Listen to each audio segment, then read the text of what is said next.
आज हम जानने वाले हैं इस संसार की सबसे पहली प्रेम कहानी के बारे में, जिसमें न कोई शर्त थी, न कोई बंधन, बस एक दृढ़ता थी, एक श्रद्धा थी। इस कहानी में रंग भी है और दुख का संग भी। यह है शिव और सती की अमर प्रेम कहानी, जिसमें प्रेम है, त्याग है और अंत में एक नई शुरुआत है। तो आइए जानते हैं इस महान प्रेम कथा को, सती कथा को। सती!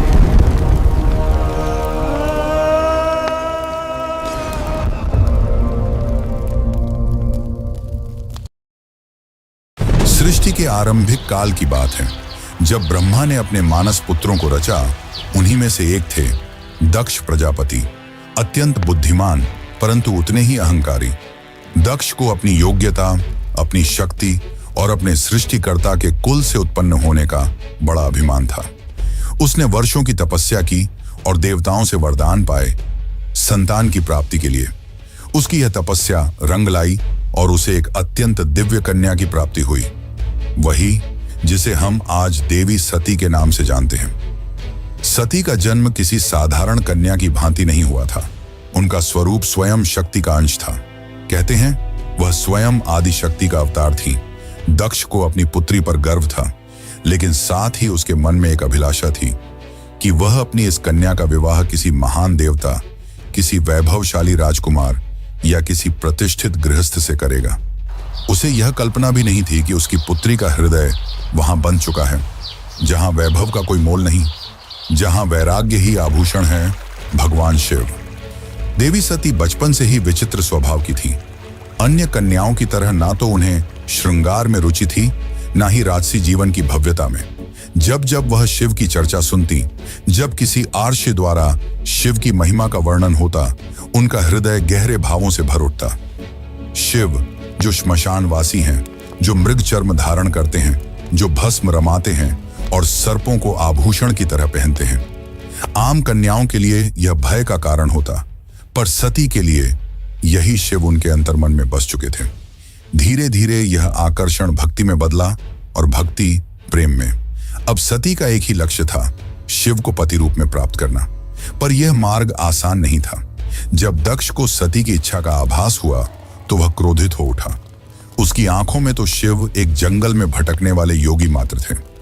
उसने सती को समझाने का प्रयास किया कि वह किसी योग्य, राजसी और सम्माननीय वर को चुने, पर सती अब निर्णय कर चुकी थी। उन्हें किसी धन, वैभव या पद की आवश्यकता नहीं थी। उन्हें चाहिए था वह परम पुरुष जो संन्यास में भी पूर्ण है, जो मौन में भी संपूर्ण है। और इसी लक्ष्य के लिए सती ने आरंभ की कठोर तपस्या। पर्वतों की गुफाओं में प्रचंड वायु और वर्षा के बीच सती ने भोजन तक त्याग दिया। उन्होंने पृथ्वी पर बैठकर खुले आकाश में बिना निद्रा के केवल शिव के ध्यान में लीन रहकर दिन, सप्ताह और महीनों का तप किया। देवताओं तक को आश्चर्य हुआ कि एक कन्या इतनी कठोर तपस्या कैसे कर सकती है। और जब उनकी तपस्या की अग्नि ने त्रिलोक को प्रभावित करना शुरू किया, तब अंततः भगवान शिव ने उनकी भक्ति को स्वीकार करने का निर्णय लिया। पर यह तो आगे की कथा है। अभी तो एक पिता के अहंकार और एक पुत्री के समर्पण की टकराहट शुरू हुई है। जहां एक ओर दक्ष चाहता है कि सती उसके राजनैतिक सपनों की सीढ़ी बने, वहीं दूसरी ओर सती हर सांस के साथ शिव का नाम जपती है। यही संघर्ष इस प्रेम कथा की पहली चिंगारी है, एक ऐसी चिंगारी जो आगे चलकर एक भीषण अग्निकांड बन जाएगी। सती अपनी तपस्या में लीन थी। उनका एकमात्र उद्देश्य था शिव की प्राप्ति। अनंतः उनकी भक्ति से प्रसन्न होकर शिव प्रकट हुए। शिव मुस्कुराए और एक क्षण में वह उस तपस्विनी के समक्ष प्रकट हो गए। जैसे ही सती ने अपनी आंखें खोली, उनके सम्मुख खड़े थे वही जिनके लिए उन्होंने सब कुछ त्याग दिया था। शिव ने उनके तप, प्रेम और अटल श्रद्धा को देखा और कहा, हे देवी, तुम्हारा प्रेम मुझे बाध्य करता है। आज मैं तुम्हें अर्धांगिनी के रूप में स्वीकार करता हूं। इस वचन के साथ पूरे ब्रह्मांड में आनंद की लहर दौड़ गई। देवताओं ने पुष्प वर्षा की और फिर आया वह शुभ दिन जिसका साक्षी स्वयं ब्रह्मा, विष्णु और सारे लोग हुए। शिव और सती का दिव्य विवाह। शिव बारात लेकर स्वयं कैलाश से निकले, पर यह कोई साधारण बारात नहीं थी। इसमें भूत, प्रेत, पिशाच, नाग, सिद्ध, योगी, अर्षि, देवता सब सम्मिलित थे। शिव की सवारी नंदी थी, शरीर पर भस्म, जटा से गंगा, गले में नाग। यह स्वरूप देख सभी स्त्रियां भयभीत हो उठी, पर सती के चेहरे पर गर्व था। उन्हें अपने शिव पर गर्व था। वैभव नहीं, सत्य का स्वरूप थे वह। विवाह का आयोजन राजसी नहीं था, पर दिव्यता से भरा हुआ था। स्वयं ब्रह्मा ने मंत्रोच्चारण किया, विष्णु ने कन्यादान किया और समस्त लोगों ने इस मिलन का स्वागत किया। यह केवल दो आत्माओं का नहीं, सृष्टि के दो मूल तत्वों शिव और शक्ति का मिलन था। लेकिन इस भव्य विवाह में एक स्थान रिक्त रहा। सती के पिता दक्ष प्रजापति, वह नहीं आए, ना ही कोई संदेश भेजा, ना ही कोई आशीर्वाद, क्योंकि उनके लिए यह विवाह एक अपमान था, एक चुनौती उनके अभिमान को। उनके अनुसार यह मिलन योग्य नहीं था। और यहीं से प्रारंभ हुआ उस अग्निकथा का बीज, जो आगे चलकर पूरे यज्ञ को जला देगा। समय धीरे धीरे बीतता है। कैलाश पर्वत पर प्रकृति की गोद में शिव और सती अपना वैवाहिक जीवन शांतिपूर्वक और आनंद से व्यतीत कर रहे हैं। कैलाश की गुफाएं, मंदाकिनी की कलकल धारा और बर्फीली हवाएं सब साक्षी थीं उस दिव्य प्रेम की, जो समय और शब्दों से परे था। लेकिन इसी बीच एक और स्थान पर कुछ और ही चल रहा था, राजा दक्ष के मन में। सती के शिव से विवाह को वह अभी तक स्वीकार नहीं कर पाया था। हर बार जब कोई शिव की महिमा का गुणगान करता, दक्ष की भौहें तन जाती। उसे लगता कि शिव ने उसकी पुत्री को अपनी योग्यता से नहीं, किसी छल से प्राप्त किया है। वह अपनी सत्ता, अपना रुतबा, अपनी श्रेष्ठता सिद्ध करना चाहता था, और उसी घमंड ने उसे एक विशाल यज्ञ के आयोजन की प्रेरणा दी। दक्ष ने यज्ञ का आयोजन बड़ी धूमधाम से किया। ऐसा यज्ञ जिसमें समस्त देवताओं, ऋषियों, सिद्धों और लोकपालों को निमंत्रण भेजा गया। ब्रह्मा से लेकर इंद्र तक हर कोई आमंत्रित था, परंतु एक नाम उसमें अनुपस्थित था, महादेव शिव का। यह कोई भूल नहीं थी, यह था दक्ष का जानबूझकर किया गया निर्णय। उसने शिव को निमंत्रण नहीं भेजा, क्योंकि उसका अहंकार उसे यह स्वीकार नहीं करने देता था कि उसकी पुत्री ने उस योगी से विवाह कर लिया, जो ना कोई राज्य रखता है, ना कोई वस्त्र, और जो श्मशान का वासी है। दक्ष को लगता था कि शिव को यज्ञ में आमंत्रित करना उसके सम्मान के विरुद्ध होगा। जब यज्ञ की तैयारियां चल रही थीं, उसी समय सती ने इस आयोजन की बात सुनी। किसी ने उनसे कहा, माता, आपके पिता दक्ष ने एक महान यज्ञ का आयोजन किया है, जिसमें सारे देव, ऋषि और ज्ञानी आमंत्रित हैं। वह तो आज पूरे ब्रह्मांड का ध्यान खींच रहा है। यह सुनकर सती का हृदय कांप उठा। उन्हें विश्वास नहीं हुआ कि उनके पिता इतना बड़ा आयोजन कर रहे हैं और उन्हें कोई सूचना नहीं मिली। कुछ समय तक वे चुप रहीं, शायद आशा में कि कोई दूत आएगा, कोई संदेश मिलेगा। लेकिन जब स्पष्ट हो गया कि शिव और उन्हें जानबूझकर न बुलाया गया है, तब उनके भीतर कुछ टूट सा गया। एक ओर पुत्री का धर्म उन्हें पिता के यज्ञ में खींच रहा था, तो दूसरी ओर पत्नी का धर्म उन्हें शिव की मर्यादा का ध्यान रखने को कह रहा था। अंततः सती ने शिव से निवेदन किया, स्वामी, मैं उस यज्ञ में जाना चाहती हूं। शायद यह कोई भूल हो और मेरा जाना उस विघटन को रोक सके। शिव ने सती की ओर गहरी दृष्टि से देखा। वह जानते थे कि यह आमंत्रण विहीन आयोजन एक साधारण यज्ञ नहीं है। उन्होंने शांत स्वर में सती से कहा, हे प्रिय, जहां सम्मान न हो वहां स्वाभिमान को ले जाना व्यर्थ है, और मैं नहीं चाहता कि तुम उस यज्ञ में जाओ जो केवल क्रोध और घमंड से जल रही है। परंतु सती व्याकुल थी। उनके भीतर एक द्वंद्व चल रहा था, पिता और पति के बीच। उन्होंने पुनः प्रार्थना की, प्रभु, मैं केवल एक पुत्री के रूप में वहां जाना चाहती हूं। मैं पिता से बात करूंगी, शायद वह बदल जाए, शायद उनके मन का विष उतर जाए। शिव ने इस बार उन्होंने अनुमति दे दी। सती ने कैलाश से विदा ली, अकेले, बिना किसी दूत या सम्मान के। वह एक बेटी थी जो अपने पिता से स्नेह की अपेक्षा लेकर जा रही थी, लेकिन उन्हें झांत नहीं था कि उस यज्ञ में उनका स्वागत नहीं, अपमान प्रतीक्षा कर रहा है। सती जब यज्ञ स्थल पर पहुंची तो उनके मन में उम्मीद थी कि पिता के नेत्रों में बेटी को देखकर कोमलता जगेगी, उनके मुख से स्वागत के शब्द निकलेंगे। लेकिन जब उन्होंने यज्ञ स्थल में प्रवेश किया तो सन्नाटा पसर गया। कोई स्वागत नहीं हुआ, कोई आसन नहीं दिया गया, जैसे वो वहां उपस्थित ही न हो। वहां बैठे देवताओं की आंखों में असहायता थी। सती ने पिता की ओर देखा, धीमे स्वर में कहा, पिताश्री, क्या आप नहीं चाहेंगे कि आपकी पुत्री भी इस पावन यज्ञ में सम्मिलित हो? दक्ष ने ठंडी हंसी के साथ उत्तर दिया, पुत्री, जिस दिन तूने उस नग्न भस्म रमाए श्मशान में विचरने वाले औघड़ को अपना पति चुना, उसी दिन तू मेरी पुत्री नहीं रही। दक्ष का स्वर ऊंचा हो रहा था और उसके शब्द जैसे शिव के लिए विष से भरे बाण हो। यह सुनकर सती की आत्मा कांप उठी थी। यह केवल अपमान नहीं था, यह शिव के उस स्वरूप का तिरस्कार था जो समस्त सृष्टि का आधार है। वे उठी, सभा की ओर देखा और बोली, तुम सब यहां धर्म की बात करने आए हो, यज्ञ की बात करते हो, पर जिस शिव के बिना कोई यज्ञ संपन्न ही नहीं हो सकता, उसी शिव का तुम अपमान करते हो। फिर उन्होंने आगे कहा, जिसे तुम औघड़ कहते हो वही काल का भी काल है। जिसे तुम श्मशानवासी कहकर हंसते हो वही मृत्यु से परे है, और जिसे तुम भस्मधारी कहते हो वही भस्म से मोह को जलाता है। उनकी आंखों में आंसू थे, लेकिन स्वर तेज था, ऐसा तेज कि स्वयं देवता भी सिर झुका लें। सभा स्तब्ध थी, कोई उत्तर नहीं दे सका, लेकिन सती का हृदय अब टूट चुका था। उन्होंने कहा, जिस शरीर ने आज मेरे प्रभु का अपमान सुना है, वह शरीर अब इस संसार के योग्य नहीं। और वे सीधे यज्ञ कुंड की ओर बढ़ी। वहां उपस्थित देवता उन्हें रोकना चाहते थे, पर सती अब कोई नारी नहीं थी, वह साक्षात अग्नि बन चुकी थी। उन्होंने अपने नेत्र बंद किए, शिव का स्मरण किया और अग्नि में कूद गईं।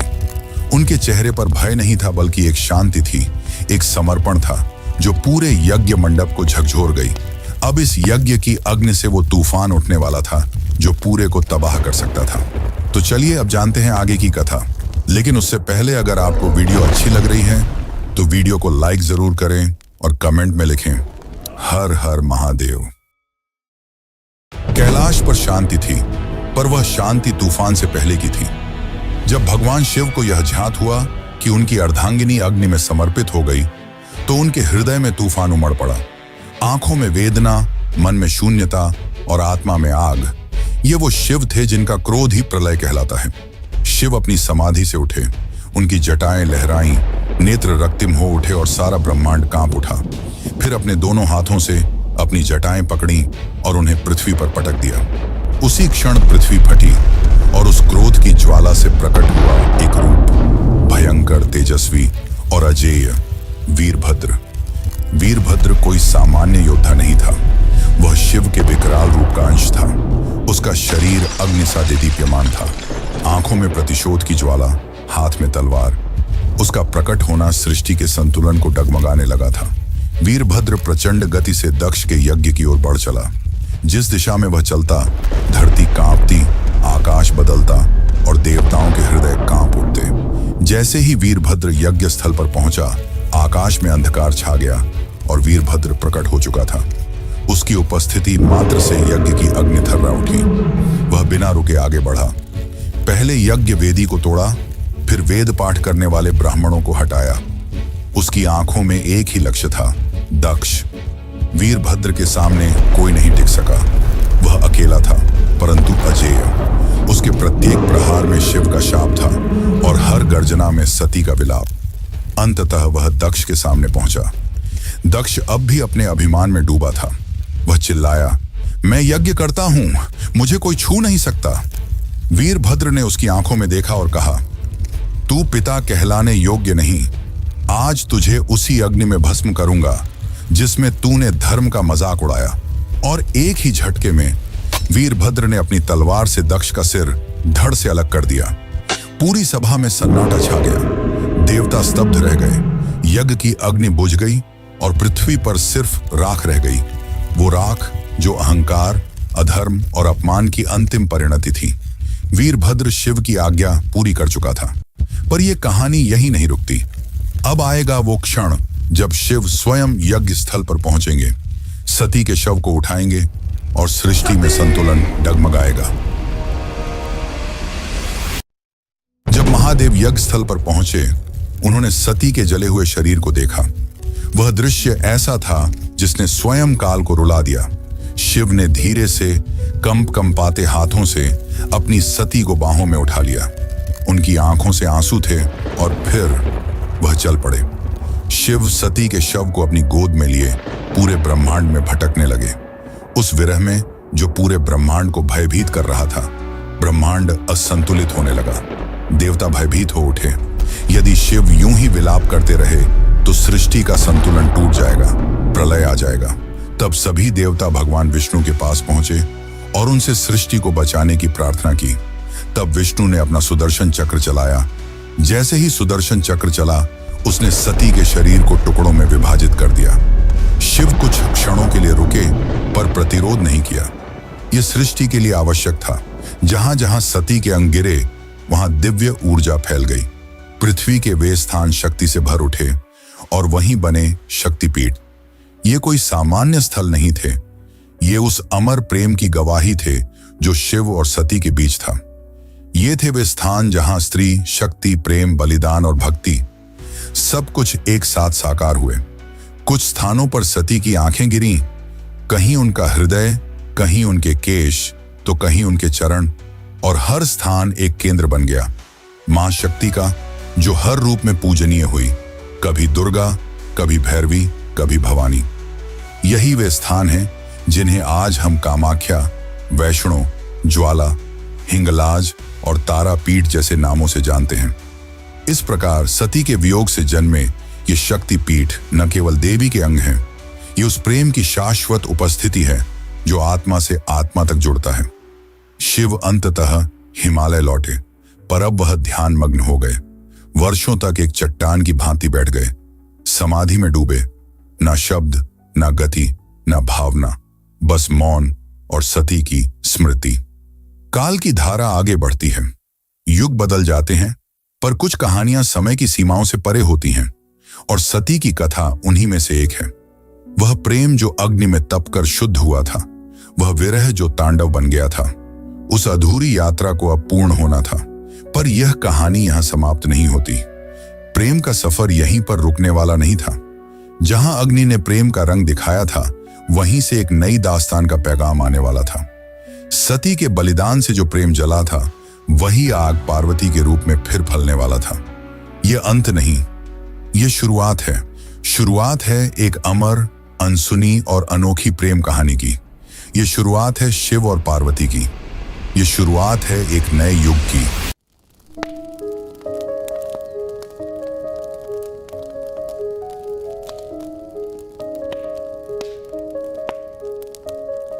दारुण करुण सत्य सारिका अपरिजय शिवरायिका अबला जडपथिर पालिका हरदासिका सदारिका बलनि कुशैकराग्रा नक्तिन रत्ना भवसारिका किलकर्तास्मान स वैष्णव जल्पतो किनो प्रमुञ्च प्रतिधृतनयना मृदता बलनि किमु बिभ्रता किना प्रशम्य विषकञ्जकं नरमतः सदा सेनादिशति वेदसमर्यां धरे दूरनुभवा पवनिर्वणसुता विनिगीर्यमाण सर्गा सर्वयस्तोमिनी मता किञ्चयोदास्यमभ्या खिन्ना हार्दकुक्तिजातयानं हन्ति त्रच्छ्रुतिबद्धप्रजल्पं क्रुद्धा धरे दुरनुभवा भवनिर्वणसुता हृदि धृतनयनमृदता प्रबलनि किं बिभ्रतः किन प्रशम्य विषकञ्जकं नर्मतः सदा सेनादिशति वेदसमर्यां धरे दुरनुभवा पवनिर्वणसुता